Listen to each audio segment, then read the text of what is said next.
Orson Radio Podcast. En cualquier momento, en cualquier lugar. En el nombre de Orson.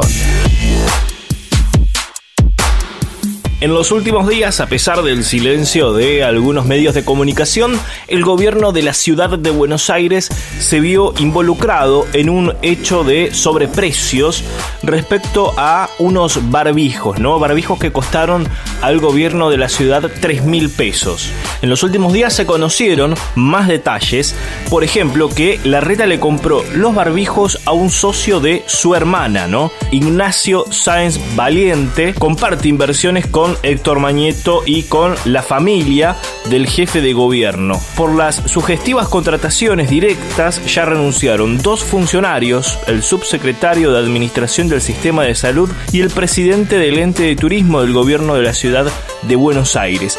Lo interesante respecto a la cobertura de los medios sobre este episodio es que la noticia en sí, es decir, cuando sale a la luz la noticia sobre sobreprecios, los grandes medios, tanto sea Clarín, La Nación, Infobae y sus respectivos satélites televisivos, no se hicieron eco inmediatamente, sino que se hacen eco una vez que renuncian los funcionarios. Algo realmente muy particular, ¿no? Imagínense, llevándolo al plano nacional, si solamente la noticia hubiese salido a la luz en el momento en que renunciaron 14 funcionarios del Ministerio de Desarrollo. Primera gran diferencia, ¿no? En cuanto a la cobertura mediática. Recién cuando renuncia tiene repercusión. Por ejemplo, el diario Clarín dijo: renunciaron 2 funcionarios de Horacio Rodríguez Larreta por denuncias en la compra de barbijos y el alquiler de un hotel. Así lo informó el jefe de gobierno a través de un comunicado. La decisión se tomó tras el escándalo en 2 licitaciones que se realizaron ante la emergencia sanitaria. Infobae dice lo mismo, dice: renunciaron 2 funcionarios de la ciudad de Buenos Aires involucrados en una sospechosa compra de barbijos y en la contratación de hoteles.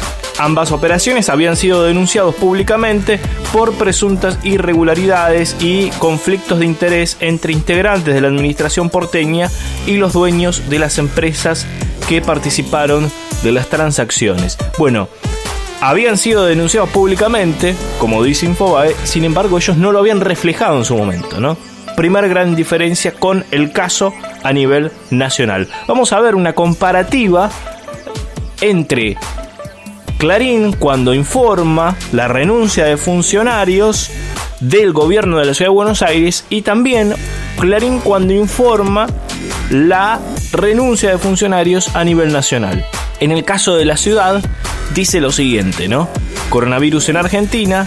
Renunciaron 2 funcionarios de Horacio Rodríguez Larreta por denuncias en la compra de barbijos y el alquiler de un hotel, como decíamos recién. ¿Cómo titularon cuando fue el escándalo de sobreprecios en desarrollo social, ¿no? Otro escándalo, tanto como en la ciudad de Buenos Aires como a nivel nacional. Dice: desarrollo social, diario Clarín, sección política. Tras el escándalo por los sobreprecios, echaron al encargado de la compra de arroz, aceite y renunciaron otros 14 funcionarios y podría seguir la purga, ¿no? Este es el título que eligieron. Entonces, para un caso es un escándalo, en el caso de desarrollo social, y en el caso de la ciudad de Buenos Aires únicamente son renuncias, ¿no? Ahí está la forma de titular que tiene el diario Clarín en 2 casos muy similares, ¿no? Muy similares. Por un lado en la compra de alimentos a nivel nacional y por otro lado en la compra de insumos sanitarios en el caso del gobierno de la ciudad, ¿no? Son diferentes formas de titular y obviamente esto cambia en la percepción que tienen los ciudadanos a la hora de informarse. Por eso marcamos la diferencia. Por otro lado, los grandes medios son los primeros en hacer notar una noticia que vea a la República Argentina negativamente desde el exterior, y sin embargo cuando hay noticias que la ponen a Argentina en un lugar un poco más cómodo, no tiene repercusión a nivel nacional. Bueno, en los últimos días la revista The Nation, una prestigiosa revista estadounidense elogió las medidas de la República Argentina respecto a el coronavirus. El tradicional semanario estadounidense publicó en su última edición un artículo titulado "Argentina le está mostrando al mundo cómo se ve una respuesta humana al COVID-19", en el que elogia el enfoque y las medidas del gobierno de Alberto Fernández. Afirma que con el caso argentino se observa cuánto es posible cuando un gobierno pone a las personas antes que a las ganancias. Es realmente un elogio más que interesante de una revista muy prestigiosa de Estados Unidos y sin embargo tuvo nula repercusión en los grandes medios de comunicación que siempre están al tanto de alguna noticia de Argentina vista desde el exterior, ¿no? Están siempre al tanto, ¿no? Pero por lo general es cuando quieren criticar a la República Argentina o al gobierno argentino. Así que bueno, esto es una pequeña caricia, ¿no?, dentro de la terrible crisis que vive el país. Vamos al plano internacional, en donde Jair Bolsonaro vuelve a desafiar las recomendaciones y participó de una jornada de manifestaciones, ¿no? Esto fue en los últimos días en la ciudad de Brasilia, ante centenares de manifestantes, de simpatizantes, que después de participar de una caravana de coches se congregaron a las afueras del cuartel general del ejército para manifestarse a favor de una intervención militar encabezada por el mismísimo mandatario, ¿no? Quieren hacer una intervención del poder legislativo y judicial. Realmente una locura lo que se vive en Brasil, ¿no? En los últimos meses, en el periodo de Bolsonaro, y durante la pandemia como que queda más evidente que es realmente una locura lo que se vive en el país vecino. Además, se lo vio a Bolsonaro incluso tosiendo frente a la multitud.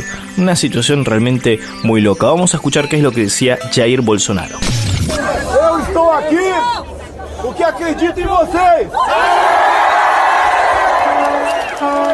Vocês estão aqui porque acreditam no Brasil.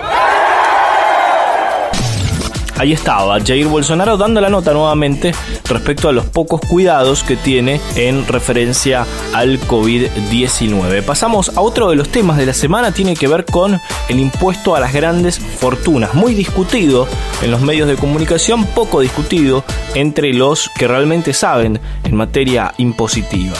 Hay por supuesto una presión mediática que los medios por lo general son el brazo armado de las grandes fortunas de la República Argentina. Vamos a escuchar a Luis Majul, a Miguel Ángel Pichetto, candidato a vicepresidente de Mauricio Macri en su momento, y a Luis Novarecio hablando sobre este tema. Lo escuchamos.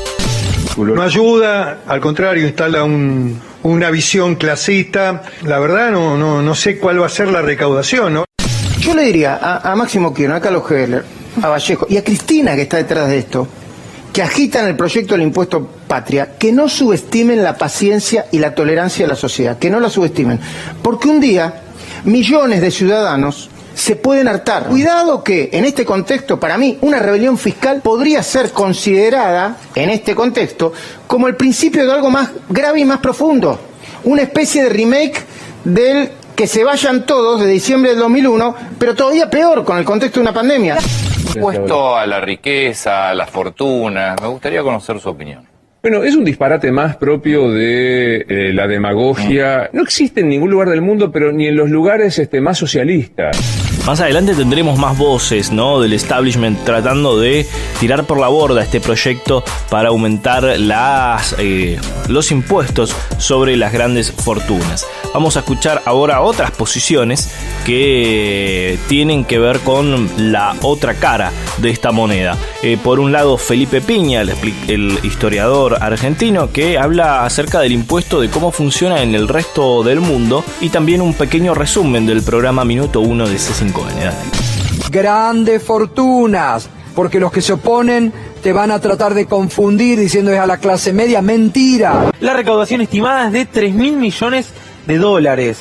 Se podría pagar 10.000 pesos del ingreso familiar de emergencia a 16 millones de personas. Hay medios, periodistas que se están inmolando por 15.000 personas frente a la gran mayoría de la Argentina. Europa lo está proponiendo para los próximos 10 años. para el 1% de la población más rica. Quiere decir que en el mundo es una de las leyes más comunes, ¿no? A las grandes fortunas, sí. Yo creo que no tendría que ser una cuestión de debate. Primero que no es un debate, hay griteríos y hay negativa de parte de los más poderosos a pagar un centavo, ¿no? O sea, hay una cuestión extorsiva y los que se encargan de hacer la extorsión son los grandes medios de comunicación. Fíjense cómo se derriban, ¿no? Todos los argumentos que escuchábamos en un principio, ¿no? Que algunos tratan de instalar de que esto es para un golpe a la clase media, cuando en realidad se trata de 12.000 personas de la República Argentina, 12.000 de 45 millones, que son los más adinerados y los que más pueden colaborar en esta situación. Y por otro lado, el hecho de que es mentira que en el mundo no se toman este tipo de medidas, ¿no? Es algo que se está estudiando en todo el mundo, en especial en Europa, en donde también están preocupados por la situación económica y creen que sería algo bueno poner más impuestos a los sectores más pudientes. Esto es En el Nombre de Orson, desde FM Freeway 90.7 de Ramos Mejía, retransmiten la radio pública de Ituzaingó, la 89.3, también FM 91.7, Radio La Uni, la radio de la Universidad Nacional de General Sarmiento. The Columbia Broadcasting System and its affiliated stations present Orson Welles and the Mercury Theater on the Air in The War of the Worlds by H.G. Wells. A partir de este momento, analizamos el discurso de los medios dominantes. Esto es En el Nombre de Orson. Una hora para saltar el cerco mediático. En el Nombre de Orson, con la conducción de Mariano González. En el Nombre de Orson. Ladies and gentlemen, the director of the Mercury Theater and star of these broadcasts, Orson Welles. En el Nombre de Orson. En el Nombre de Orson.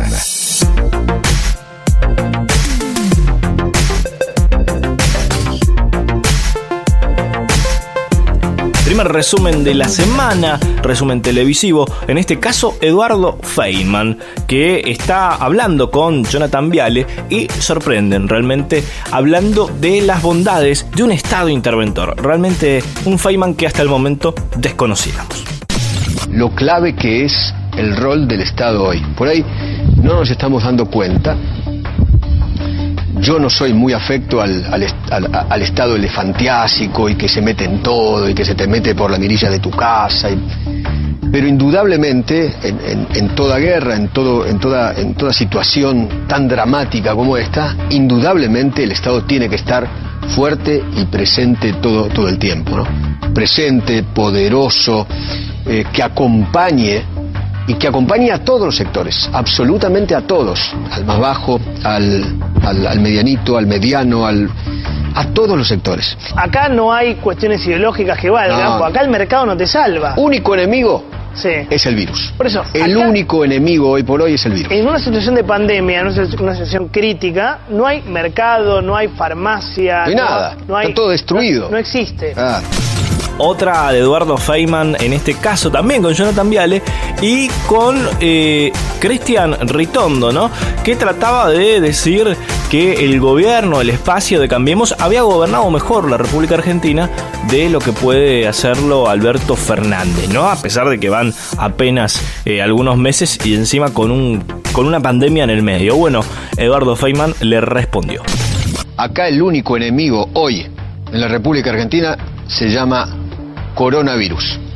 El único enemigo que creo que nos tiene que unir para combatir este enemigo común que tenemos hoy. Después Eduardo, tenemos diferencias, seguramente tenemos un modelo de país diferente. Creo que nosotros gobernamos mejor que ellos. Quiero que ganemos las elecciones. No se notó mucho. 2021. En realidad, no se notó. Cristian, no se notó. En algunas cosas creo que no, Cristian, no se notó. Un día de sorpresas con Eduardo. En el Nombre de Orson. Vamos a hablar de la pandemia de los economistas. Se pasean por prácticamente todos los días por la mayoría de los medios de comunicación, metiendo miedo, intentando finalizar la cuarentena a toda costa y defendiendo intereses empresarios. Todo en un contexto de debilidad económica, claramente, a raíz del coronavirus y también de la renegociación de la deuda heredada del macrismo. En este contexto delicado tenemos una danza de economistas liberales, libertarios también, como Kachanowski, los Spert, los Mileys, que lejos de ser un servicio esencial, uno realmente poco entiende de por qué están a diario en los canales de televisión. Vamos a escuchar al economista Roberto Kachanowski, que mete miedo con un posible corralito, cuando en realidad lo que le sobra a los bancos son pesos. Lo escuchamos. Hoy mismo tenés una especie de corralito. Guste o no, es como un corralito lo que ¿Por qué? ¿Por qué eso? ¿Podés explicar, Roberto, que están diciendo en las redes sociales por todos lados que hay un corralito? ¿Por qué hay un corralito? A ver. Porque el Banco Central te dice que vos no podés ir a la caja a buscar tu plata. Muy sencillo. Bueno, pero el lunes que viene vas a poder ir. A partir del lunes sí. Quiero verlo. Escuchemos ahora al economista Javier Milei, que habla de una cuarentena cavernícola, estos son los términos que utilizó, y de la posibilidad de tener 45 millones de muertos. Lo escuchamos. Si yo llevo la idea del confinamiento al límite, sí, la producción es cero. Entonces, en lugar de decir, no sé, Alberto Fernández habló de 100.000 muertos. Entonces, en lugar de tener 100.000 muertos, vas a tener 45 millones de muertos. Porque cuando vos no produzcas nada, no vas a poder consumir nada. Claro. El problema radica que cuando vos haces esta cuarentena cavernícola, el problema radica que hay gente que las dejaste sin plata. O sea, y que no se arregla tampoco tirándole plata desde el helicóptero.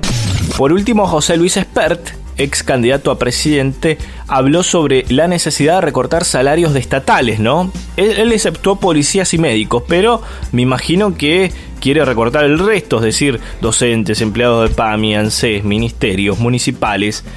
Además, obviamente no está de acuerdo con el impuesto a los ricos. Escuchamos a Espert. Dejémonos de pensar en impuestos en el día de hoy. La gente no puede pagar impuestos, aunque sea para la fortuna. Digo, no debimos el foco de atención. Acá la economía no está para pagar impuestos. La gente se está fundiendo. Lo que sí deberías hacer, para evitar que el déficit fiscal te explote y te puede explotar por la caída de la recaudación, es que la parte del Estado que no funciona, salvo salud y seguridad no está funcionando, el resto del Estado está todo parado, para evitar que el déficit explote, que colabore bajando el gasto público, salario, lo que sea. Eso sí. Los medios le dan cada vez más espacio a estos agoreros del miedo que aparecen en cada momento que pueden. El caso de Clarín es bastante particular, ¿no? Porque Clarín atacó en los últimos días la oferta del gobierno respecto a la deuda externa, la oferta a los bonistas, porque Clarín tiene bonos de deuda. Un documento presentado por el grupo Clarín a inversores revela que posee una gran cantidad de bonos soberanos y por ende interés directo en las negociaciones. Tienen en total 1.178 millones de pesos en bonos soberanos. Este dato es muy relevante para comprender el lobby mediático de los canales, las radios y los diarios que comandan Héctor Manieto, donde criticaron de antemano y a posterior la oferta del pago de deuda del gobierno de Alberto Fernández, aún en medio de esta terrible pandemia, ¿no?, por coronavirus. Otro de los episodios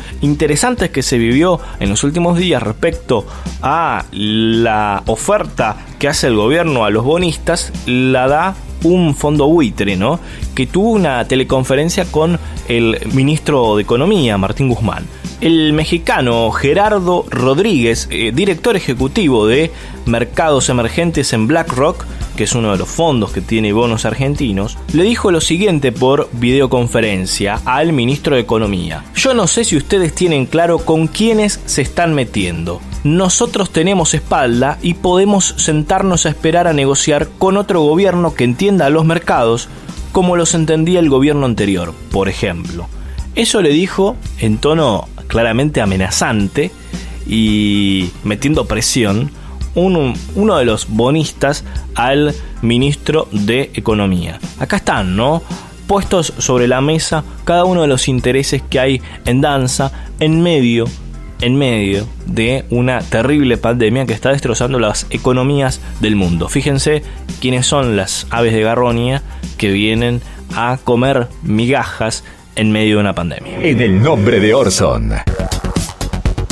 Momento de hablar de fake news, y hubo bastante ruido en los últimos días por algunas noticias. Vamos a empezar con la primera. Vamos al sitio chequeado.com y encontramos que es falso un video de Gente Rota de una beneficiaria de la Asignación Universal por Hijo con 5 hijos que dice que cobró en abril 110.000 pesos. Vamos a escuchar el audio de un presunto video de Gente Rota, que es una página de Facebook, de Instagram, en donde suben videos, ¿no?, con animaciones sobre algunos audios que circulan por WhatsApp.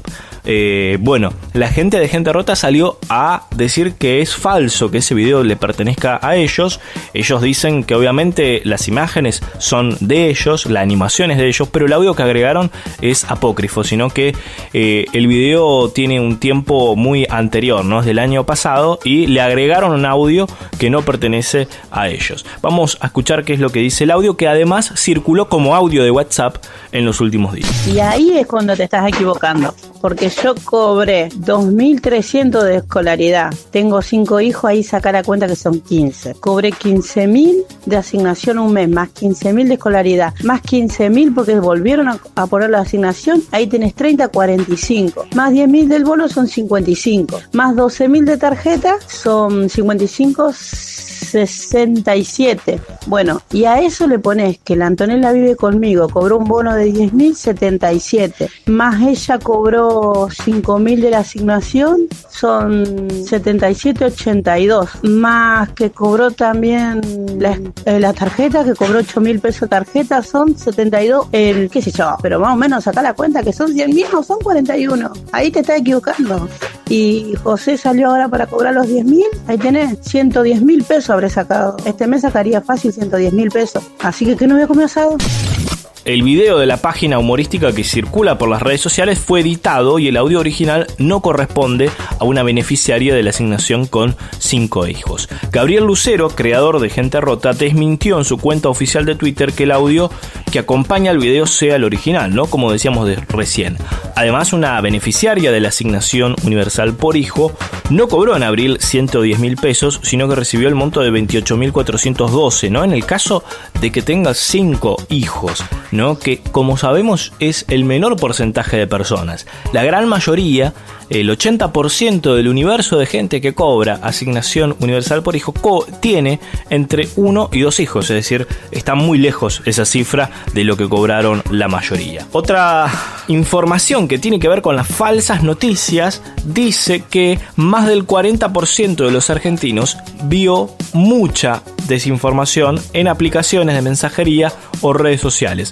Son resultados de una encuesta del Instituto Reuters de la Universidad de Oxford en 6 países. La Argentina es, junto con España, donde el porcentaje es más alto. De 5 preguntas sobre el coronavirus, en promedio los encuestados contestaron bien en 3. En línea con la situación de otros países. Aún así, un tercio avaló la desinformación sobre la creación del virus en un laboratorio, algo que la comunidad científica ha rechazado en diferentes oportunidades, pero importantes medios argentinos difundieron, ¿no? Es el caso de C5N en un programa llamado ADN, conducido por Tomás Méndez, que recibió fuertes críticas, ¿no? Ese es uno de los ejemplos, ¿no? Hubo otros programas que también se hicieron eco de esta información y en los últimos días ha circulado por muchas redes sociales esta información. Obviamente también en relación a lo que pretende instalar el gobierno de los Estados Unidos.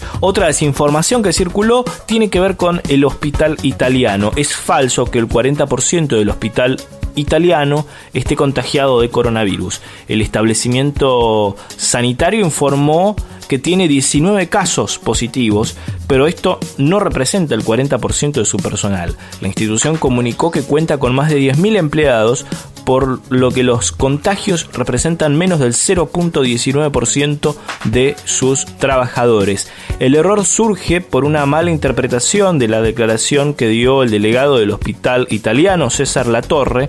Así reconocieron desde el canal TN Todo Noticias, el medio que publicó esta desinformación. Una vez más. En el nombre de Orson, entrevistas difíciles de olvidar. El poder de la palabra en boca de los grandes referentes referentes de Argentina y el mundo. Ahora, palabras autorizadas.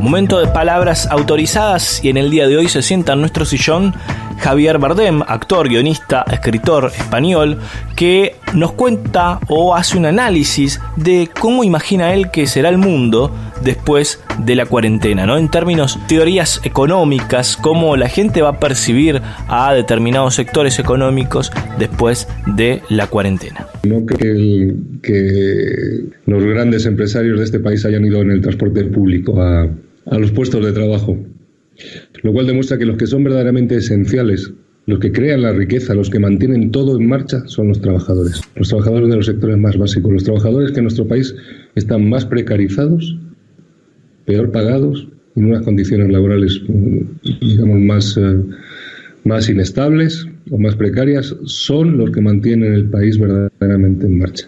Esos son los que han tenido que agarrar el transporte público y irse a trabajar. Yo creo que la derecha de este país está por primera vez muy asustada de que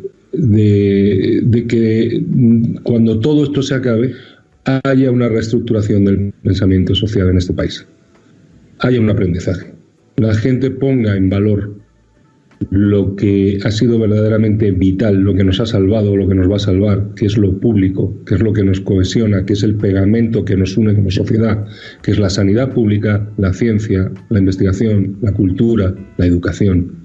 Y si eso es así, pues ellos, claro, intuyen que sus políticas, sus dogmas neoliberales, pues no encontrarán el eco que han tenido todos estos años pasados. Y nosotros está hacer de este tiempo muerto un tiempo fértil, sacar enseñanzas, sacar fuerza para las luchas que se avecinan, que van a ser muchas y muy variadas, pero sobre todo para tomar la resolución, el coraje, con argumentos en la mano, y transmitir a quien podamos, ser esa piedra en el estanque que va haciendo ondas y decir, hay que cambiar, no podemos volver a la normalidad porque la normalidad no funcionaba.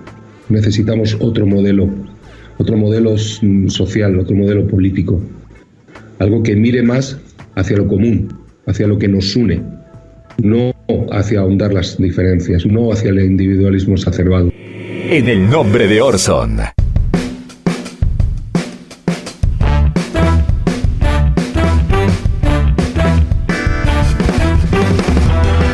Último bloque en el nombre de Orson, segundo resumen televisivo. En este caso nos vamos a Animales Sueltos, conducido por Luis Novarecio, en donde hablaban de una reunión que tuvo en los últimos días de las cúpulas del PRO. Estaba en el estudio el intendente de Vicente López, Jorge Macri, primo de Mauricio Macri, que estuvo ausente en esa videoconferencia, como también lo estuvo María Eugenia Vidal. Vamos a escuchar el momento que se vivió hoy. Javi, recién yo preguntaba por Cristina Fernández. Sí.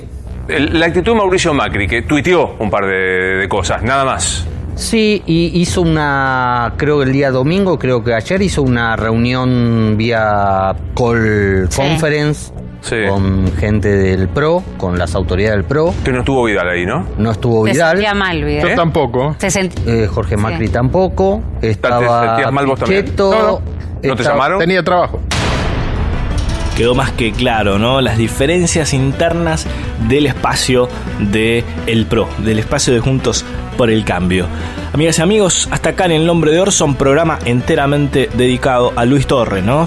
Luis Torre, compañero de La Patria de las Moscas de FM Freeway, que lamentablemente nos dejó en los últimos días, y por eso queríamos homenajear, dedicándole este programa a familiares, amigos, compañeros de trabajo de Luis Torre. Estuvimos desde FM Freeway 90.7, retransmiten la radio pública de Ituzaingó, FM 89.3, también FM Radio La Uni, la 91.7, la radio de la Universidad Nacional de General Sarmiento. Chau, hasta la próxima.